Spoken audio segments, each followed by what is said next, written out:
after Rishi Sunak gained a major victory this week, I think major victory is probably strong in it a bit, by securing parliamentary support for the second reading of his Rwanda bill, the scheme looks one step closer to becoming a reality.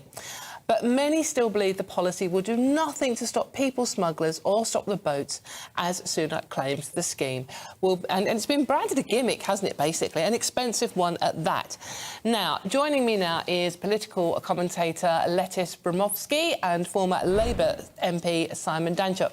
There you both are. Thank you very much for joining me. Now, we've just had Nigel explain what is going on in Rome with Rishi Sunak this afternoon. Do you think we're actually going to get anything out of this? Will we ever solve this eternal problem with the Rwanda? Lettice, let's come to you first. What do you make of this? I completely think it's a cruel gimmick. You know, I think this is all about optics, and there is no way that we'll be getting anything out of this, because this bill does nothing to address the real issues of illegal migration that are gripping our country. Currently, Rwanda is saying that they will only be able to take, in the initial phases, around 200 migrants per year. Since 2022, we had 75,000 people cross the channel. So that 200 migrants that they'll be willing to take won't even scrape the surface of the problem that we have here. And if they think it will act as a deterrent, you know, it just won't, because the reality is that their odds are still very much in their favor that they'll be able to stay in this country. But I think it doesn't, yeah. I was going to say, Simon, Lettice does have a point there, doesn't she? I mean, it's been described as a gimmick, but the one thing everybody does know is that it's expensive. It's costing £170,000 per migrant. She doesn't have any point at all. The reality is she can't know the facts that she's purporting. The truth is that it could well work as a solution. I think it's a smart solution to what's a very difficult problem. And if she's not supporting this, then she's effectively supporting the people smugglers and the drowning of innocent illegal immigrants. That's the reality, because if you don't support this, if you don't try and turn people back not to get on the boats, then you are effectively supporting the people smugglers bringing people to Britain, some of whom drown. And that's a consequence of your other commentator's policy. At least the Rwandan solution stops people, discourages people from crossing the channel, and that's the purpose of it. Break up the business model. It doesn't do that at all. First of all, well, you can't know that it doesn't do that. It's quite a harsh accusation that she supported people drowning in the channel. What would you like to say, Lettice? Well, first of all, the Rwanda policy doesn't stop people crossing the channel at all. It only deals with the issue once they are already in this country. And we've already spent £290 million on this problem, and not one migrant has gone over to Rwanda. But how do you know that it won't stop people crossing the channel? How do you know that it will not stop people crossing the channel?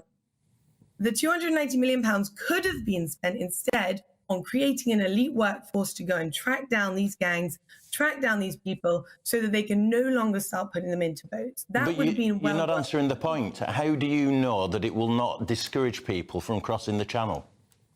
Because the odds are very much in their favour. If only 200 migrants can be taken to Rwanda, and we're seeing over 75,000, 30,000 this year coming in alone. So you're just guessing. So you guess it. You're building your policy on the basis of guesswork. Why don't we try? Why don't we try this solution? The reality is that you support open borders. That's the truth of it. You're happy for people to come here. That's the truth of the matter, isn't it? No, the truth of it is that I support the principle that we need to do something about this issue. Very much so. We have too much illegal migration to this country. But this will not work. And not least of all, this bill is never going to get through. It's come up against such resistance only at the second reading, which is where you're only meant to discuss the principles of the bill. It's still got to go through committee stage and then on to the House of Lords. Your policy is to support... Your policy, then, is to allow people smugglers to decide who can and who cannot come into Britain. That's what your policy supports. Mine suggests that we introduce the Rwandan policy that discourages people from paying people smugglers so that they don't come to Britain in the first place. It's about discouragement. It's about breaking up the people smugglers' business model. You're in support of keeping it. It hasn't done that at all to this stage. There is no evidence. It hasn't done it because it hasn't been implemented yet. And it's not going to be implemented. Because people like you are trying to stop it. Simon, Lettice does have a point, though. I mean, the bill is struggling already. It's going to go to the Lords. They are going to throw it back, continually ask for it to be tweaked. You know, it's going to take a long time to get this bill off the ground. Meanwhile, more people are going to make that crossing on the boats. You're exactly right, Dawn. This is about the will of the people. The majority of the people think this is a good policy and want illegal immigrants stopping from coming in small boats. It's about the will of the people, and it's about the sovereignty of Parliament, and it's for the Parliament to decide, not judges, left-wing lawyers or social commentators to decide who comes into this country. It's for the Parliament to decide. So ultimately, Rishi Sunak has to get the legislation through and make it work. Simon, I would say, though, it's a very expensive policy, isn't it? We've already given Rwanda 140 million. We're about to give them 15 million more. In return, we accept Rwandans, you know, as part of the deal. It doesn't seem that it makes a lot of financial sense. It's not as expensive as your other commentators' open borders policy, where we put everybody in expensive hotels, costing absolutely millions upon millions every day of the year. To be fair to Lettice, I didn't actually hear her say that, but... I did not say that at all. And going back to your previous point, you're saying that this is something that they've got to get through Parliament for the will of the people. Well, a YouGov poll from this week, less than 1% of them, of this public, don't actually believe that this policy is going to get through. I mean, Rishi Sunak is even tearing himself apart in his own party that they're not supporting this. It's not supported by the left, it's not supported by the right, and it's not supported by the public. Lettice, I just would ask you that, I mean, the nightmare that the Conservative Party have with this is going to be... very possibly, Keir Starmer's nightmare, you know, in a few months' time. And we haven't actually heard from the Labour Party what their plans are. No, we haven't at all. And I think that's simply because they don't need to. The Conservatives are taking up all the space, fighting, tearing themselves apart, going to war over this. Labour doesn't need to even say anything at this point. And frankly, Keir Starmer hasn't, but they don't need to say anything for them to start winning people's votes simply by the fact that people are over the Conservative Party. Simon, you are a former Labour MP. I mean, you know, never complain, never explain. I mean, is that Keir Starmer's policy on this one? He's never going to say anything until he gets elected, and then who knows what he'll do? Oh, I think it is. I think it's a very poor policy. I'm very disappointed in Keir Starmer in relation to illegal immigration. The policy that they have is more or less identical to the Conservatives, but without the Rwandan policy. The Conservatives are already trying to strengthen the borders and the policing of the borders, etc. That's all he's proposing. Plus, he's suggesting giving more money in foreign aid to developing countries. I don't support that at all. It does need to be something significant. I think the Rwanda policy is the nearest we've got. I think we heard some interesting solutions in terms of Albania and Italy. I think that's worth exploring. But we have to take some decisive action on these issues. And at the moment, the Rwanda policy is the only one on the table. Lettice, what do you make of Italy's migrant solution with these processing camps in Albania, which they plan to process 36,000 migrants a year, and they are having as many problems as we are with illegal migration. What do you make of what they've done? I think, well, first and foremost, again, we're going to have to see if that even gets through, because it has been stopped in the Albanian government at the moment. I think that the idea of processing and speeding up the processing powers that we have is one of the main solutions to this problem. We can't have people waiting for months and months to hear paying £8 million a day to house them in hotels. That is just not a way forward. So if Italy can get this over the line, there's something that can be learned from that. That will be worthwhile, but we've got to see if they can get it over the line first. And ultimately, I think the next step, if we don't get this through Parliament and it still doesn't work, we will have to leave the European Convention on Human Rights. If that's what's stopping us from introducing this policy, then that's what we'll have to do. And that will be the will of the people. You'll test that, and a majority will want to leave. Lettice, do you think that's a sledgehammer to crack a nut, leaving the whole European Court of Human Rights? I think we are once again just talking about impossibilities here. The Conservatives are out of time to do these things. The next general election is going to be potentially in summer, maybe in the winter. You know, these are all sort of impossibilities. They have no more time left to push such things through. So what I mean, what the Italians have done, as you said, Lettice, there are problems with it, but it does seem to make sense.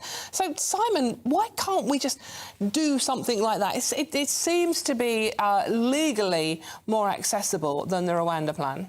It looks like an interesting solution. I'm sure Rishi Sunak will be looking at it whilst he's over meeting the Italian Prime Minister. One other solution is to turn the boats around, which they've done successfully in Australia. But the difference there is that there's much more sea between where the illegal immigrants are coming from and Australia itself, so you've more space to do that. We're in a very narrow channel, so that's extremely difficult. But these are the solutions that we will have to face. And whilst Lettice is saying there's a general election coming up, there isn't much time left. But once Labour get in power and they fail to tackle this solution, and they surely will, then the public, I think, will jolt to the right and pick a much more right-wing government, as is happening across Europe at the moment. And Labour could well implode whilst in government on this very issue, and then we'll see a jolt to the right. I think it's almost inevitable. What do you make of that, Lettice? You say that, but we look back at previous 13 years and not one government has managed, not one Conservative government has managed to handle this situation. You know, we had David Cameron saying you get it down to tens of thousands, and we're into the hundreds of thousands at this point. So, and that's because there are far too many moderate Conservatives in the Conservative Parliamentary Party.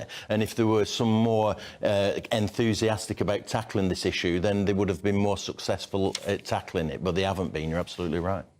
Now, the conference that Rishi Sunak is at this afternoon, previous guests at the festival have included Donald Trump and the Hungarian leader. So it really is a fair description to call it a right-wing conference meeting. Do you think it will do Rishi Sunak's reputation any good attending this event, Lettice?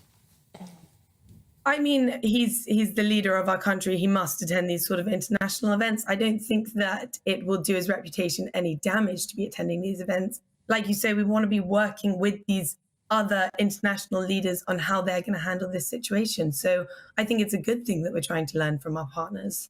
What about you, Simon? Do you think it's a good thing? Yeah, I think it is a good thing. I think he's desperate to come up with a solution, isn't he? We all agree that he's running out of time. We're running up towards a general election. He has to show that he's took decisive action on this very issue. Going to this conference, meeting these people, coming up with alternative solutions, I think it makes absolute sense.